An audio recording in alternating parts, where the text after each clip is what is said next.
dipersembahkan oleh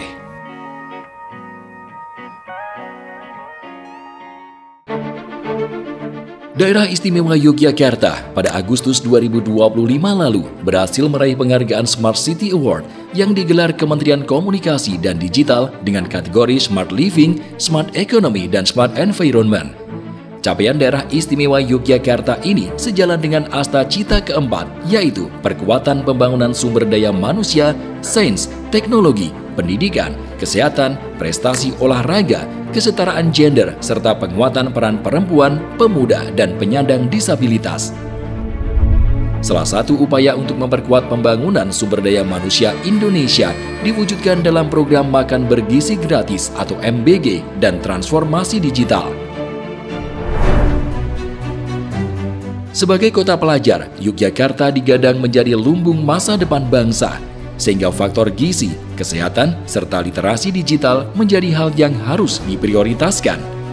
Sampai September 2025, jumlah penerima manfaat program MBG di Yogyakarta terhitung besar, yaitu sekitar 790.000 penerima manfaat. Demi menjamin keamanan pangan yang diberikan kepada siswa, Dinas Kesehatan Kota Yogyakarta telah mengambil peran aktif dalam mendukung pelaksanaan MBG, yaitu dengan memastikan pengolahan dan distribusi makanan sesuai standar keamanan pangan. Kementerian Komunikasi dan Digital memiliki peran penting dalam mensosialisasikan program MBG secara inklusif dengan melakukan intervensi digital untuk memastikan efektivitas program serta mengupayakan sistem digital agar pengawasan semakin transparan. Kementerian Komunikasi dan Digital pun telah memiliki strategi dalam mengimplementasikan PP Tunas dengan tujuan agar anak Indonesia bisa sehat secara fisik dengan dukungan gizi baik dan aman di ranah digital. Makan bergizi gratis bukan sekadar soal gizi, tapi juga tentang menyiapkan generasi yang sehat, cerdas, dan berkarakter kuat. Program MBG dirancang untuk membangun generasi muda yang cerdas dan sehat, sedangkan PP Tunas dirancang untuk memastikan anak Indonesia tumbuh aman, kritis, dan beretika di ruang digital.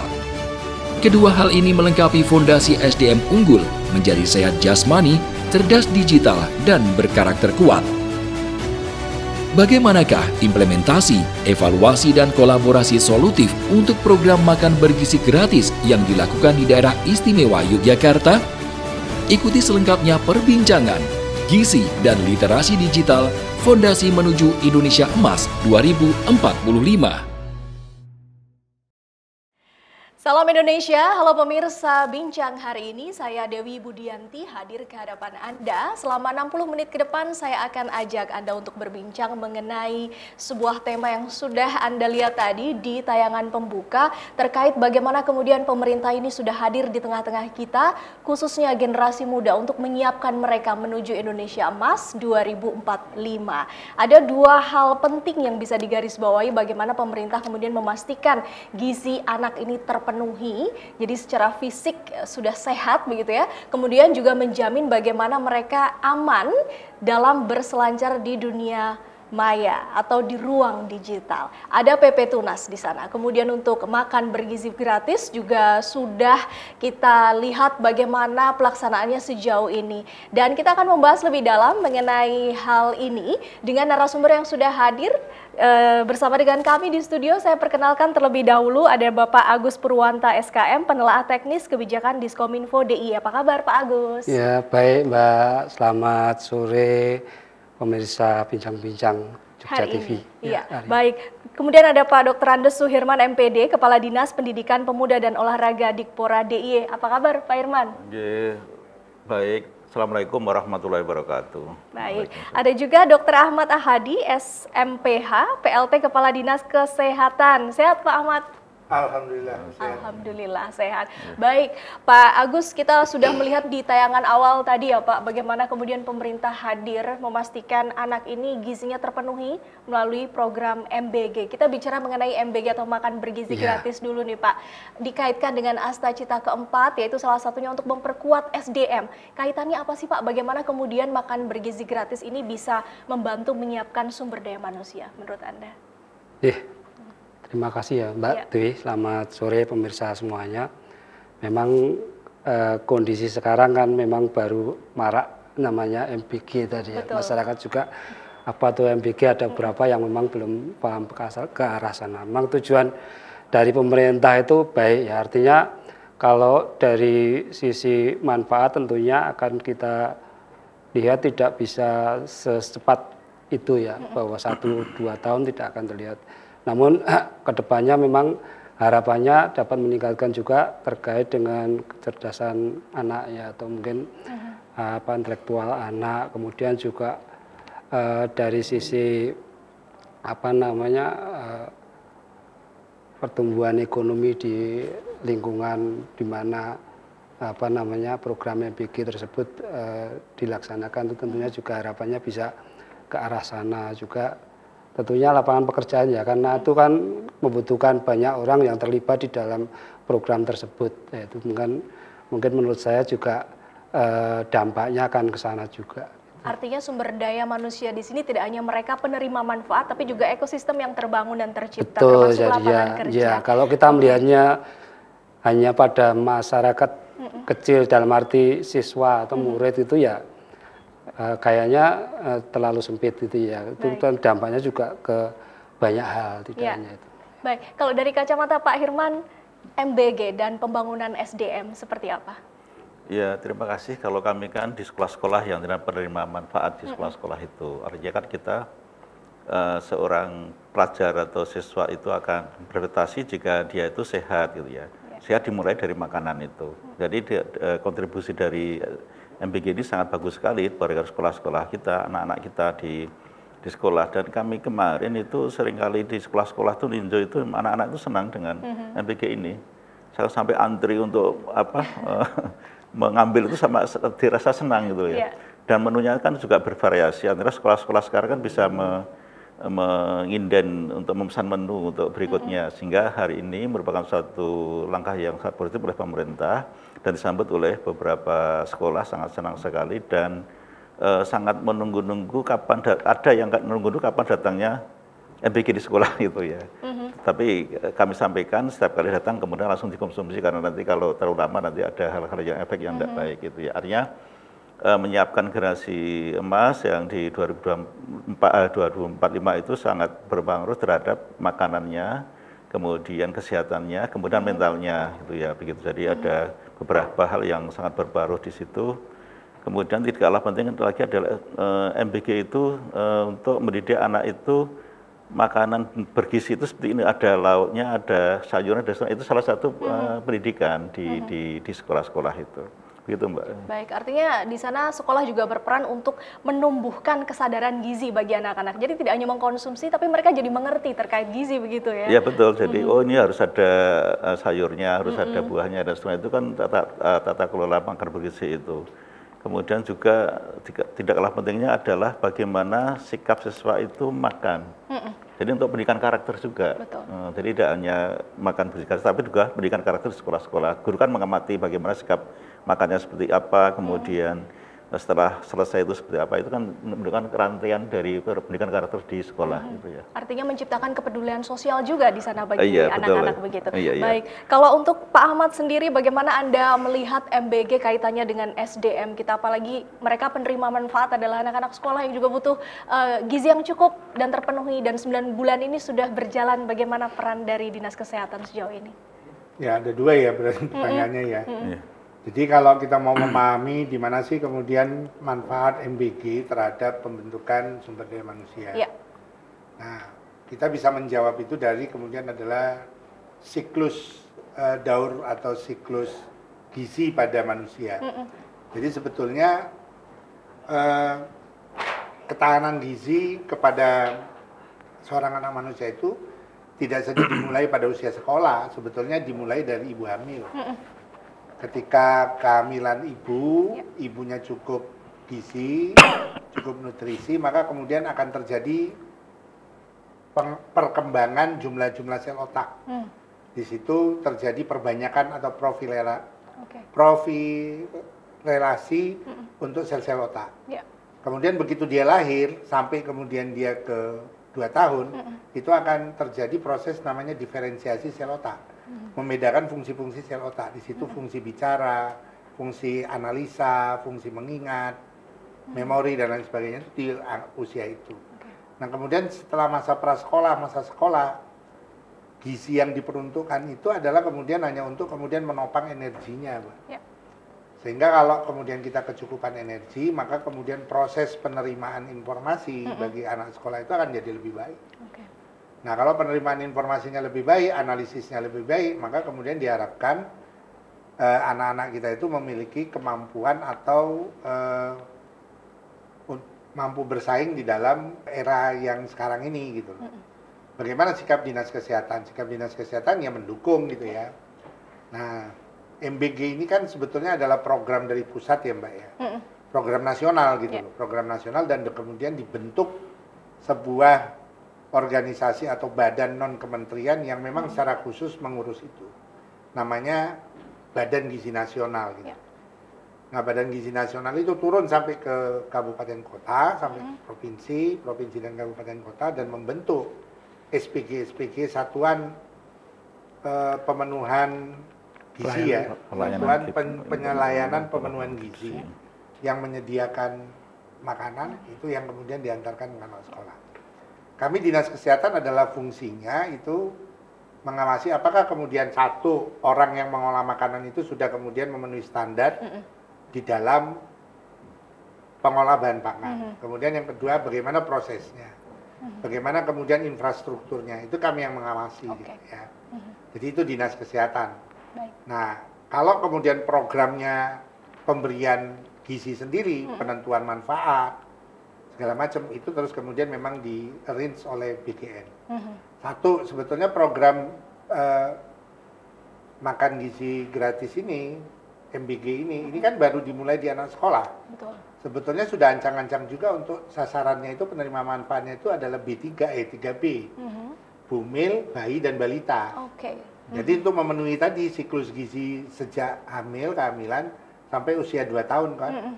Nah, nanti sampai usia 5 tahun. Kalau ini sudah terpenuhi, saya yakin kemudian anak-anak kita itu memiliki IQ yang kemudian menandingi negara-negara maju gitu. Karena memang sel otaknya cukup berkembang, fungsi membedakan antara satu sel dengan sel lain di dalam otak itu juga sudah berjalan dengan baik. Baik, karena bisa dibilang itu senjata untuk bisa berkonsentrasi dan belajar begitu ya Pak ya?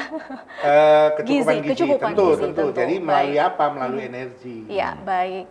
Terima kasih, nanti kita masih akan lanjutkan lagi karena bagaimana kemudian Diskominfo ini memberikan pelayanan untuk memberikan informasi kepada masyarakat, pemahaman begitu ya. Di segmen selanjutnya tentu saja salah satunya kita juga akan membahas terkait bagaimana UMKM ini memiliki peran dalam program MBG ini. Tetap bersama kami pemirsa.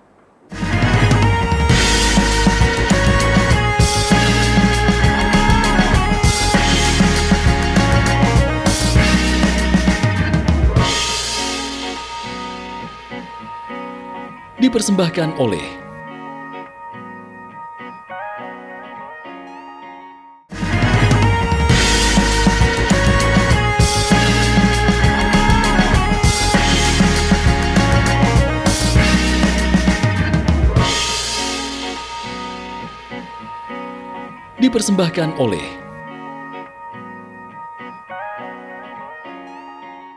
Ya pemirsa, bincang hari ini kembali lagi kita akan lanjutkan perbincangan kita. Kita kalau membahas program MBG ya Pak Agus ya, banyak sekali tentunya masyarakat yang perlu paham terkait informasi ini. Bagaimana kemudian strategi dari Diskominfo ini memberikan informasi sehingga masyarakat bisa mendapatkan pemahaman yang menyeluruh begitu.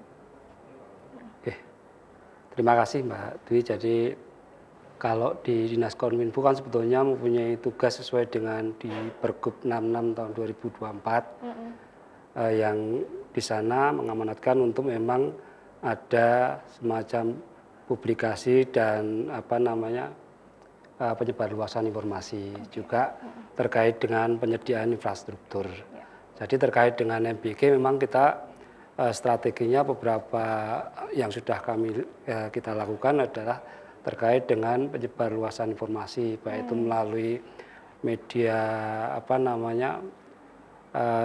luar jaringan maupun di dalam jaringan. Dalam konteks ini yaitu melalui kanal-kanal yang memang kita miliki di pemerintah daerah. Ada melalui kanal YouTube, kemudian media sosial, dan juga kita di Pemuda DIY juga ada Videotron, juga ada CITV. Itu kan kemudian bisa kita optimalkan untuk memberikan edukasi, kemudian penyebarluasan informasi terkait dengan MBG tersebut. Di samping itu juga memang dalam kerangka penyediaan infrastruktur di Pemda DIY, khususnya Dinas Kominfo juga sudah memfasilitasi terkait dengan titik-titik internet gratis itu ya, wifi gratis itu sekitar ada 303 titik di mana itu bisa masyarakat bisa mengakses untuk memperoleh informasi. Sebenarnya tidak pada terbatas program MBG, semua program ataupun semua informasi yang memang dibutuhkan oleh masyarakat kita sampaikan melalui kanal-kanal yang memang kita miliki. Termasuk kanal-kanal yang ada di masing-masing OPD, kita juga sudah membangun semacam jejaring kerja gitu, bahwa di masing-masing OPD memang ada semacam tim media sosial dan juga tim kehumasannya, sehingga untuk itu kan mudah dalam menyebarluaskan informasi. Baik, di awal tadi Pak Agus juga sudah sempat menyebut terkait bagaimana UMKM ini juga memiliki peran ya dalam pelaksanaan program MBG. Kadang-kadang kita hanya berpikir penerima manfaat yang mereka anak-anak sekolah saja, padahal sebenarnya dari program ini juga menciptakan ekosistem ekonomi lokal begitu dan membuka lapangan kerja. Seperti apa Anda melihatnya? Betul. Memang kalau kemudian kita melihat UMKM itu kan sebetulnya potensial sekali ya di dalam penyediaan kebutuhan untuk program MBG ini. Namun di kami memang Dinas Kominfo setiap tahunnya itu sudah menyelenggarakan namanya e-bisnis ya, e-bisnis untuk UMKM, dan itu kalau tahun 2025 ini sekitar 63 kali sudah kita laksanakan, tinggal beberapa kali saja karena memang sudah di akhir tahun ya.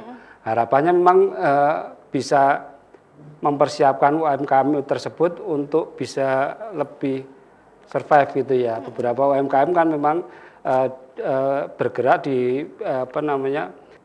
bisnis yang itu mungkin kalau dikaitkan dengan penyediaan bahan-bahan baku untuk MBG itu bisa relevan gitu ya. Namun sayangnya ini memang kami belum fokus pada pada penyediaan untuk MBG saja. Khusus Jadi gitu khusus belum ada. Jadi masih sebatas pada bagaimana meningkatkan UMKM itu bisa naik kelas gitu ya. Jadi yang tadinya mungkin secara manajerial mereka belum bagus menjadi bagus, kemudian secara marketingnya, pemasarannya belum bagus, jadi lebih meningkat seperti itu. Jadi lebih pada fokus itu, sehingga harapannya ya memang kalau kita bicara peningkatan UMKM naik kelas di dalam korelasinya dengan MBG itu ya bisa sebagai kayak supplier gitu ya nantinya. Kalau misalnya ada UMKM yang terkait dengan dia penyediaan susu, kalau tadi yang disampaikan itu, ya itu kan mungkin bisa disediakan oleh UMKM yang memang dia bergerak di dalam bidang penyediaan susu seperti itu.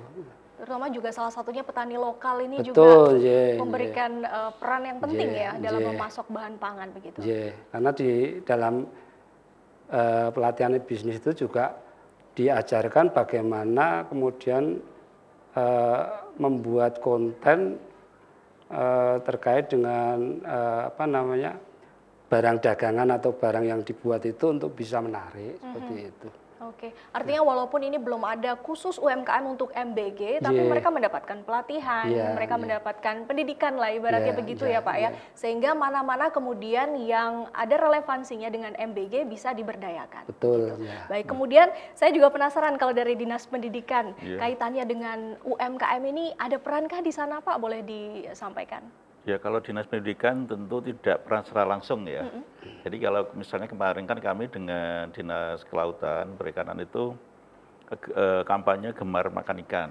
Nah, itu salah satu saat siswa-siswa itu diterangkan bagaimana kandungan gizi ikan itu kemudian penerapannya, faedahnya dan seterusnya. Sehingga anak-anak itu kan kemudian kan tadi saya sampaikan anak-anak itu kan bisa pesan menu di SPPG.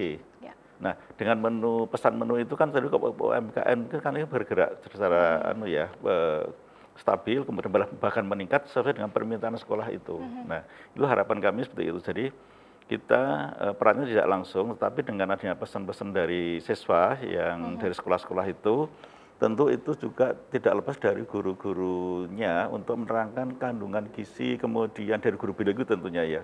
Kemudian dari guru yang lain itu, sehingga siswa itu bisa memilih atau guru itu bisa memilih menu-menu makanan yang itu bisa meningkatkan produktivitas UMKM di Jakarta ini.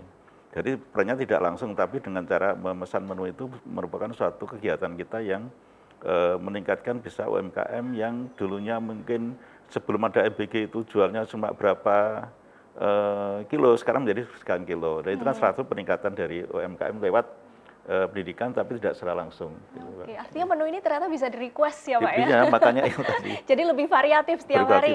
Iya, setiap 10 hari sekali. Setiap 10 hari sekali, iya. Oke. Dari Dinas Kesehatan nih, kaitannya dengan UMKM lokal, apa peranannya di sana? Apakah ada Pak? Kalau tadi Pak Agus menyinggung peraturan gubernur, kayaknya peraturan gubernur yang mengatur tentang Dinas Kesehatan, tidak secara khusus kemudian peran kami itu membina atau kemudian mendorong UMKM. Hanya kami memberikan beberapa persyaratan terkait dengan kesehatan yang kemudian bahan itu masuk ke SPPG, gitu ya, SPPG. Nah sehingga, kalau kita berbicara UMKM itu yang dilihat UMKM itu apa sih Mbak? Jumlah volume produknya atau kemudian jumlah modalnya gitu.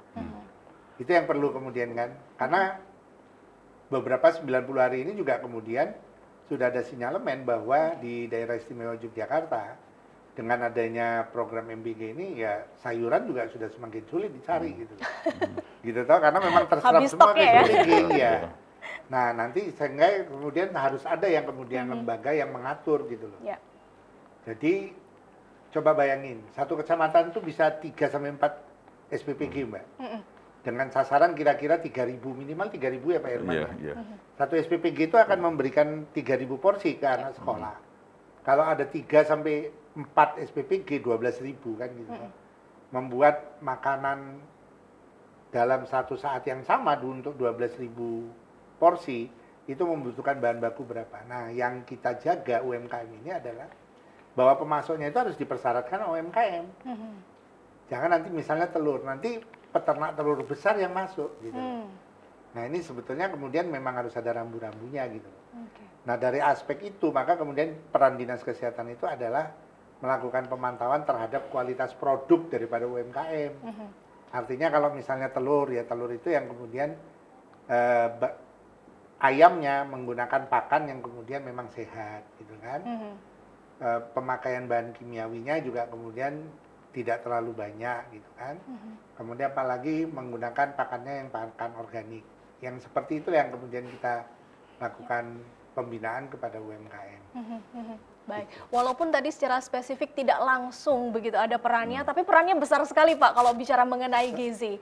Begitu Saya kira begitu, karena kalau terjadi sesuatu hal gitu yang kemudian dampaknya dampak utamanya itu adalah kesehatan penerima manfaat yaitu anak sekolah, itu pasti yang dituding itu kesehatan dulu. Gitu. Nanti kita masih akan lanjutkan Pak perbincangan ini masih terkait dengan peningkatan gizi di program MBG ini juga di Smart City gitu ya. Sesaat lagi tetap bersama kami di Bincang hari ini.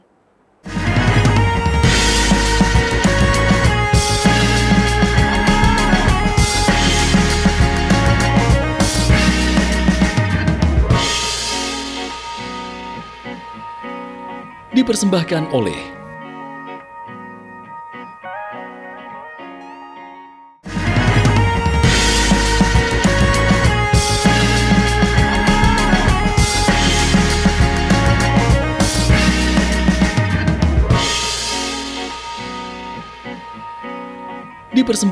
oleh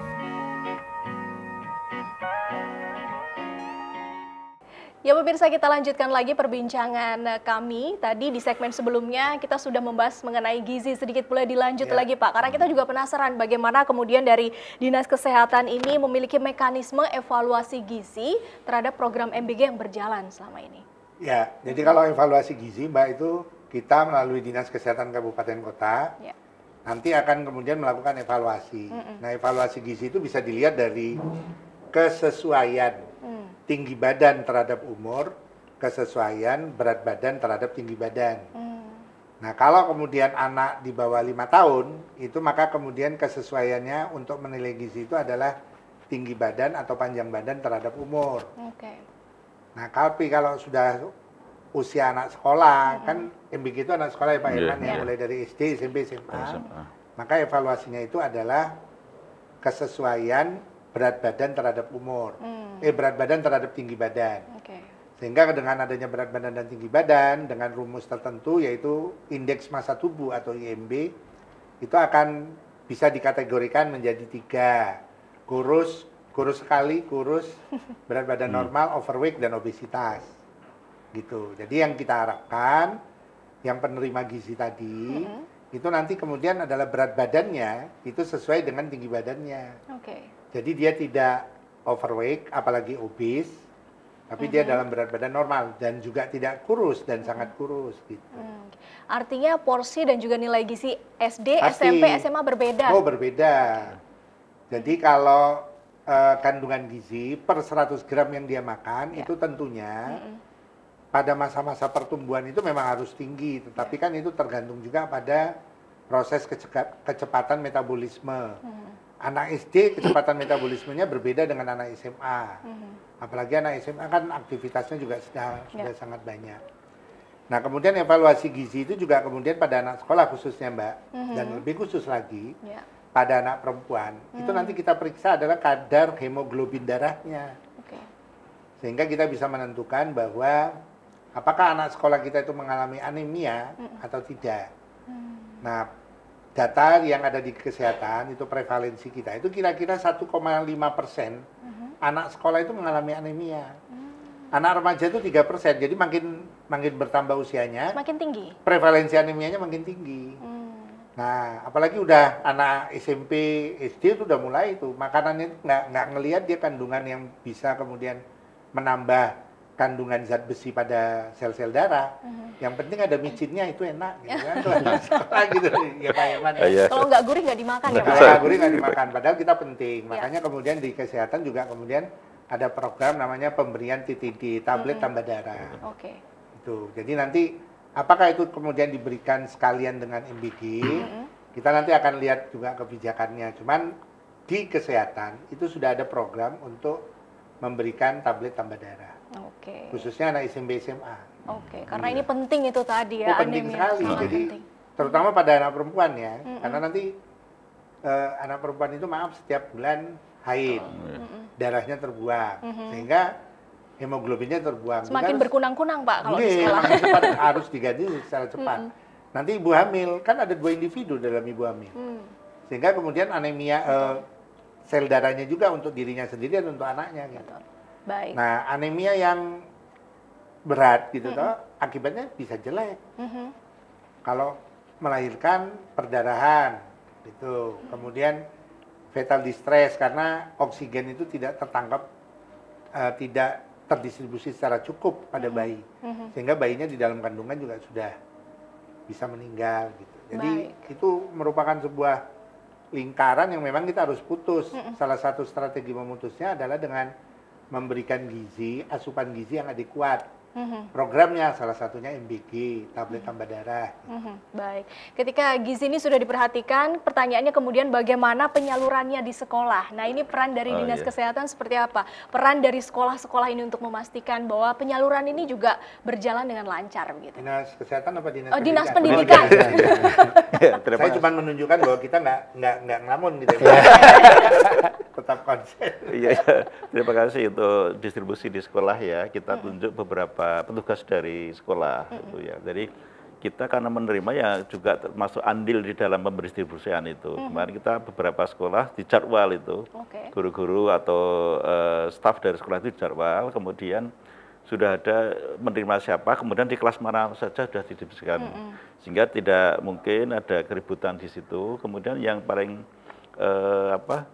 penting adalah sekolah-sekolah itu siswa itu bisa menerima semuanya. Jadi menerima semua, kemudian tentu kalau ada yang tidak mau pas itu kemudian ada dikembalikan lagi kan itu SOP-nya. Ya kita harapkan dengan distribusi sekolah dengan yang kita atur semestinya itu nanti semuanya menerima manfaat sesuai dengan jadwalnya di situ. Kemudian juga tidak kalah pentingnya adalah guru-guru untuk ikut memeriksa tekstur dari makanan itu. Karena guru ada yang mungkin agak bau atau apa, kemudian teksturnya kok enggak sesuai dengan yang sehat itu enggak, itu nanti disampaikan ke SPPG. Jadi itu perannya sekolah di situ. Kemudian yang ketiga adalah tentu tadi memberikan edukasi pada siswa supaya makan bergizi itu ada menunya macam-macam tadi. Kemudian tadi yang sampaikan itu pendidikan karakter, cara makannya bagaimana, kemudian kalau tidak habis bagaimana, itu salah satunya pendidikan karakter lewat MBG ini. Jadi di samping mendistribusikan adalah untuk mendidikan karakter siswa-siswa yang di sekolah-sekolah itu. Begitu Mbak. Ya. Jadi tidak hanya penyalurannya tapi juga teksturnya bagaimana, kondisinya seperti apa ketika diterima begitu ya. Dan ini menjadi masukan bagi SPPG. Iya betul gitu ya. Mbak, untuk Pak Agus nih pertanyaannya, bagaimana kemudian dari Diskominfo ini bisa memanfaatkan digital begitu ya, agar masyarakat ini juga memiliki pemahaman yang menyeluruh terkait dengan gizi, kemudian kesehatan anak dan lain sebagainya. Iya. Ya, terima kasih. Jadi tadi apa yang disampaikan Pak Ahmad, disampaikan Pak Irman tadi, memang kami selaku institusi yang memang mempunyai kewajiban juga untuk menyebarluaskan informasi, sangat menarik sekali tadi apa yang disampaikan, sehingga kalau hal yang memang perlu kita publikasikan dari masing-masing sektor maupun dari OPD, kalau kita bicara di pemerintah daerah, itu ya akan kita jadikan konten untuk penyebarluasan informasi tersebut terkait tadi bagaimana dampaknya kekurangan gizi, kemudian kalau dari sekolah tadi juga terkait dengan bagaimana pelaksanaan MBG di sekolah itu menjadi bagian yang harus kita sosialisasikan ke masyarakat lewat semua kanal ya. Bahkan ya yang persoalan sekarang kan juga input terhadap itu memang kami dari Dinas Kominfo masih agak terbatas gitu ya, sehingga untuk informasi-informasi yang sifatnya itu agak teknis memang kita butuh masukan dari semua pihak ya. Bahkan kalau kemudian kita bicara konten ya, baik itu di media sosial maupun di Videotron yang kita miliki, itu kan juga belum banyak ke arah itu, ke arah MBG. Jadi harapannya memang kita manfaatkan bersama. Masyarakat sebetulnya butuh itu dan terus update itu ya, karena prinsip dari pemerintah kan juga pelayanan ya ke masyarakat, sehingga kalau dikaitkan dengan keterbukaan informasi kepada masyarakat, memang masyarakat itu harus tahu itu, punya hak akses terhadap informasi yang memang dibutuhkan. Baik, informasi sudah tersedia, artinya masyarakat juga harus proaktif untuk mencari informasi tersebut. Betul, begitu ya. Nah, ini kalau kita bicara mengenai media begitu Pak, kita tidak bisa menutup mata bahwa generasi kita, generasi muda ya khususnya, mereka juga sudah terpapar dengan digital begitu kan, mereka juga hidup di dunia maya. Seperti apa kemudian pemerintah hadir untuk menjamin keamanan mereka di dunia maya, kita akan perbincangkan hal tersebut di segmen selanjutnya. Tetap bersama kami pemirsa.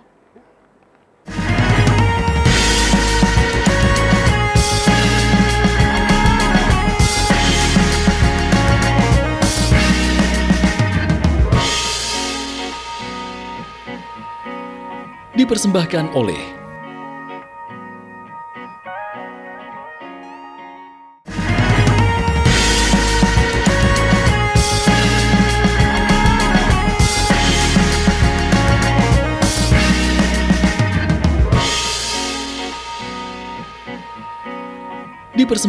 oleh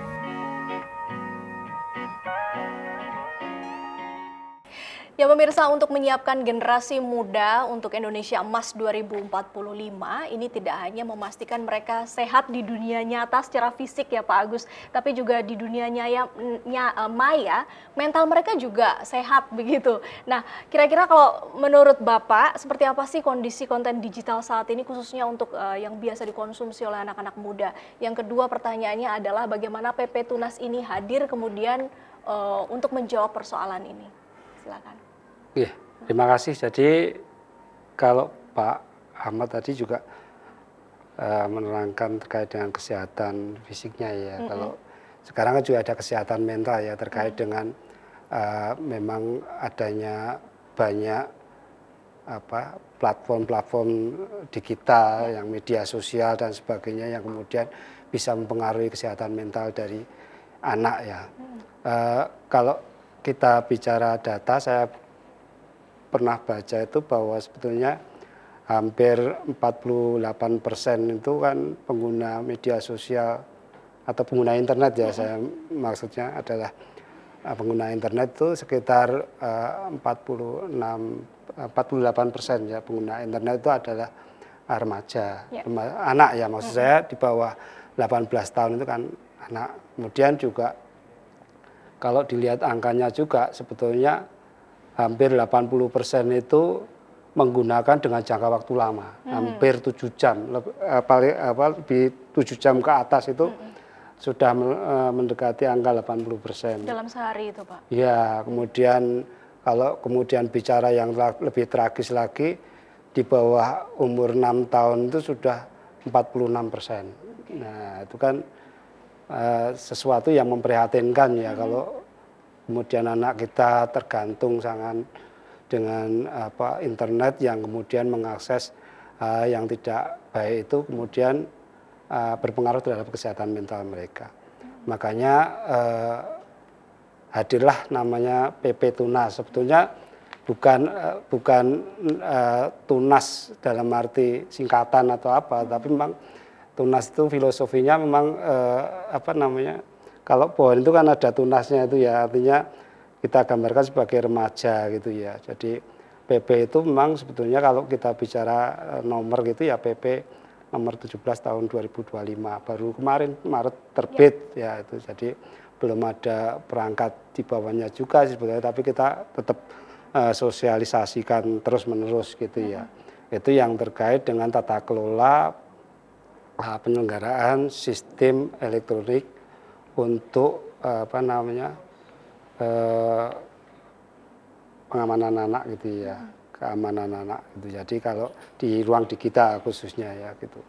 Jadi harapannya memang dari PP Tunas tersebut nanti ada 3 komponen yang kemudian menjadi perhatian kita, yaitu di samping satu anak sebagai anak sebagai objeknya yang harus kita selamatkan dari ruang digital yang mungkin tidak baik ya, konten-konten yang negatif, ada bullying dan sebagainya, hoax dan sebagainya kan juga mereka tidak begitu paham. Kemudian juga penyelenggara sistem elektroniknya itu sendiri. Kemudian yang ketiga adalah orang tua atau masyarakat itu ya, itu perlu menjadi perhatian di dalam PP Tunas tersebut. Oke. Kalau tadi disebutkan penggunaannya rata-rata 7 jam sehari, ini sama dengan durasi tidur ya Pak berarti ya? Kira-kira kalau kita tidur 8 jam ya. Tidur 8 jam ya hampir sama ya Pak ya. Nah ini kalau dari Dinas Pendidikan Pak Hirman melihatnya apa kemudian pengaruhnya dengan tumbuh kembang anak, siswa kalau mereka terlalu banyak terpapar khususnya konten-konten yang negatif begitu Pak? Ya, tentu hal ini mengganggu konsentrasi belajar mereka ya. Dan beberapa guru BK sudah kami sampaikan itu seringkali menyampaikan salah satunya adalah mengoreksi gadget yang digunakan, gitu. Kemudian yang kedua adalah mereka betul-betul digunakan sebaik-baiknya seperti ini. Misalnya sekarang hubungannya dengan MBG tadi lah, misalnya nanti semangka, gitu ya. Kemudian guru biologi atau apa itu merangkan semangka itu dengan gadgetnya atau dengan tampilan itu. Kandungan gizinya apa, pengaruhnya apa, dan seterusnya itu ada di situ. Jadi itu harapan kami digitalisasi itu salah satunya dengan hubungan dengan MBG tadi adalah menu-menu yang dimakan itu tahu betul khasiat, kandungan kalori, kemudian manfaatnya apa itu harus ada di situ. Itu karena. Tapi untuk yang menangani hal-hal yang tidak diinginkan tadi, guru-guru terutama BK itu kami sampaikan supaya seringkali menyampaikan ke siswa-siswa, kemudian melihat beberapa HP-nya siswa. Kemudian yang kedua adalah peran orang tua siswa. Nah, ini yang kami sampaikan beberapa kali bahwa nanti koreksi terhadap anak itu tidak hanya di sekolah tapi di rumah. Gitu. Kadang-kadang di sekolah sudah oke tapi di rumah enggak, atau sebaliknya di rumah ya di sekolah tidak oke itu.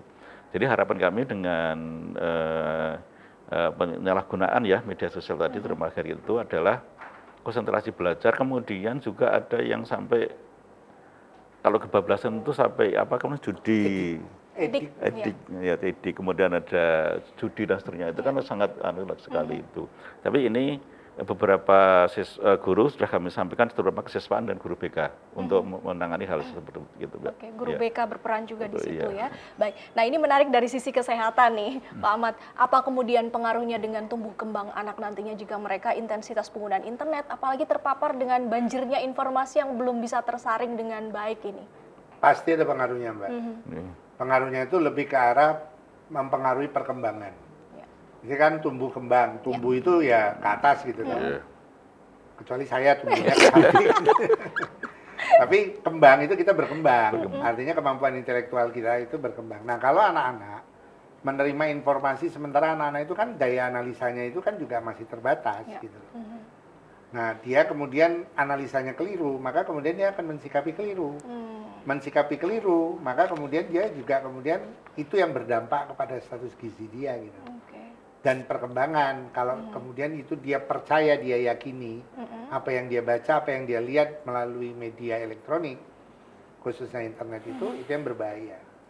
Satu contoh lah kita kalau ngelihatnya, sekarang AI itu luar biasa, ya ada yang baik, ada yang menjerumuskan.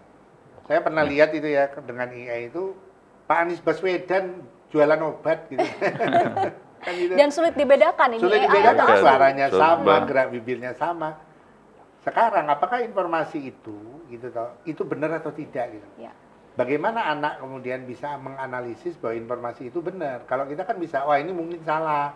Karena literasinya dangkal. Tidak dilatar belakangi dengan literatur, referensinya nggak ada, wah nggak percaya kan. Bahkan sama, saya baca, lihat juga itu ada AI juga tuh produknya, Dokter Terawan gitu.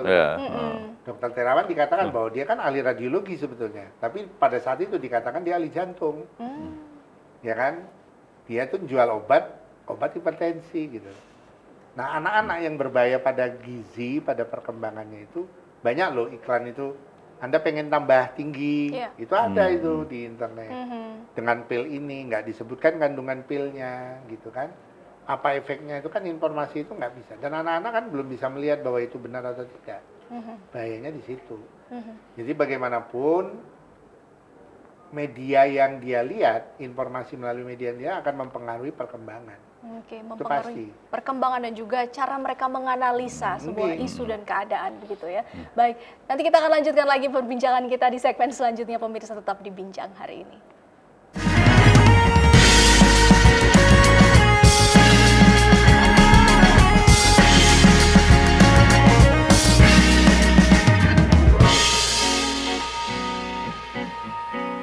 Dipersembahkan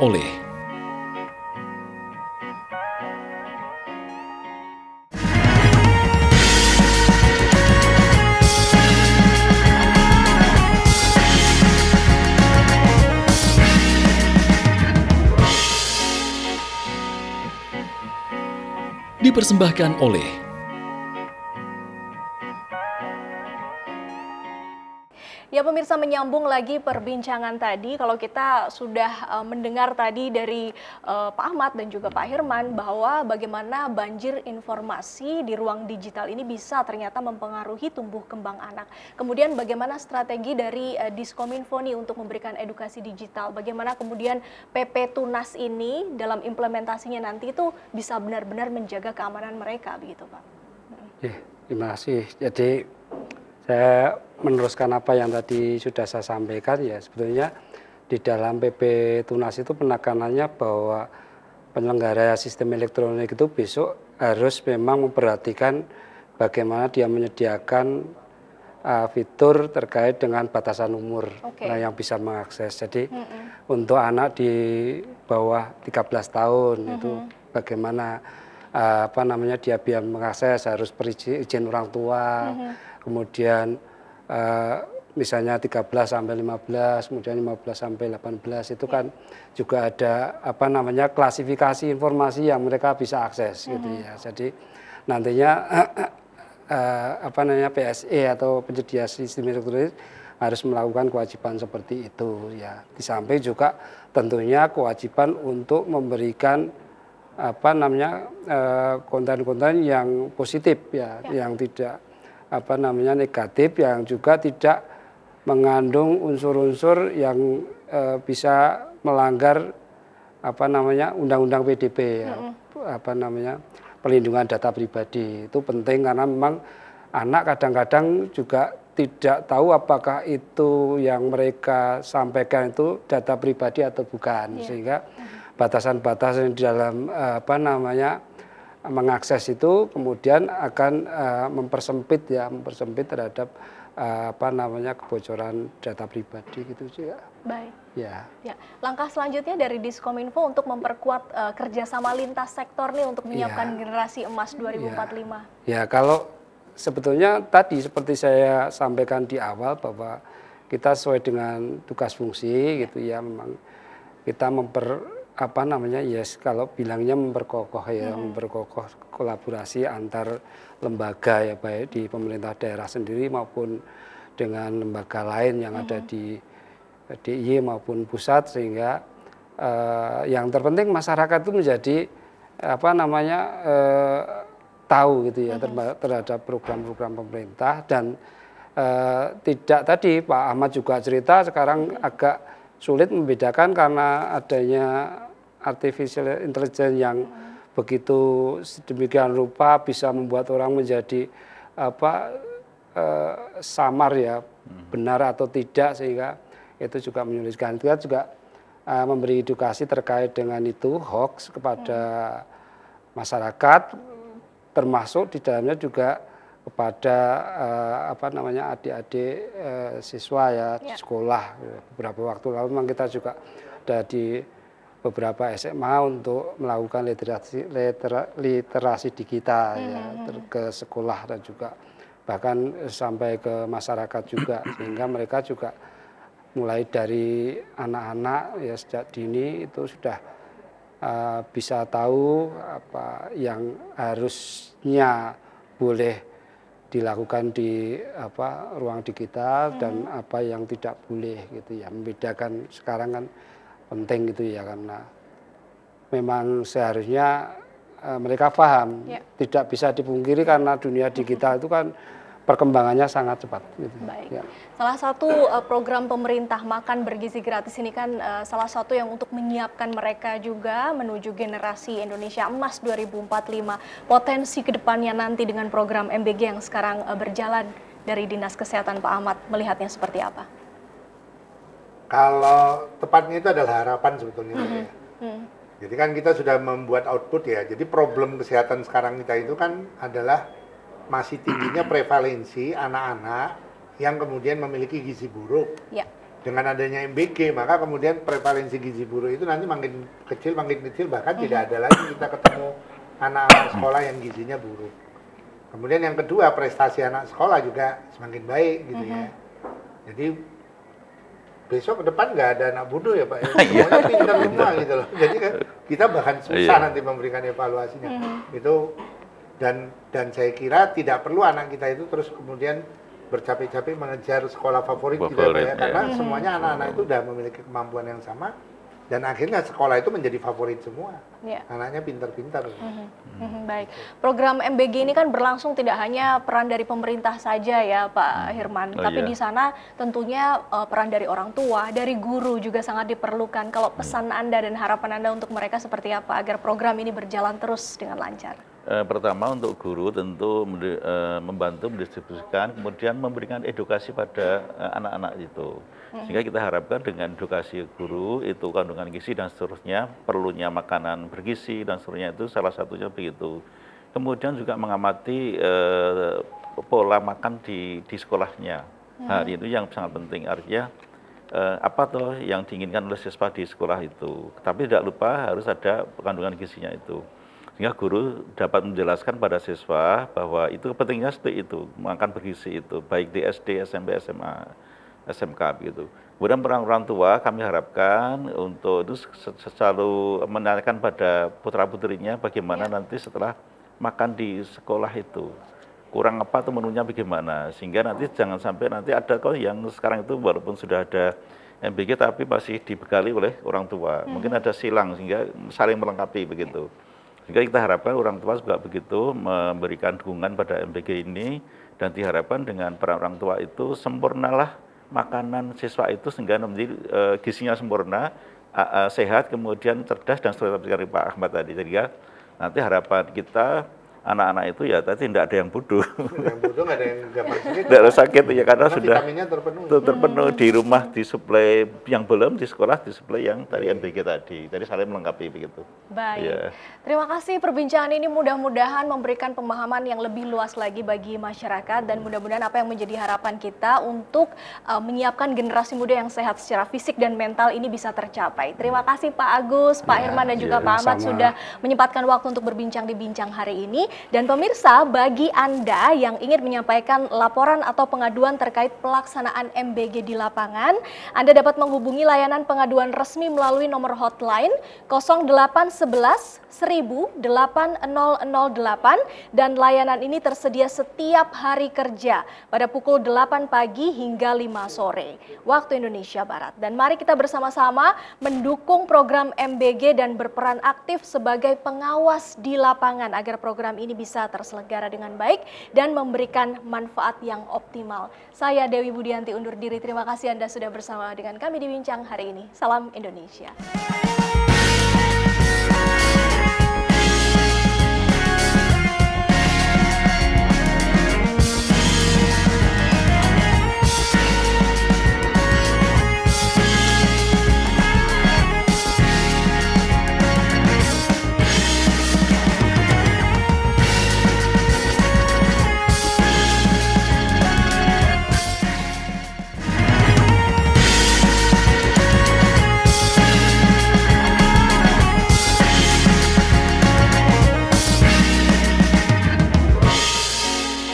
Terima kasih Anda telah menyaksikan Bincang hari ini, dipersembahkan oleh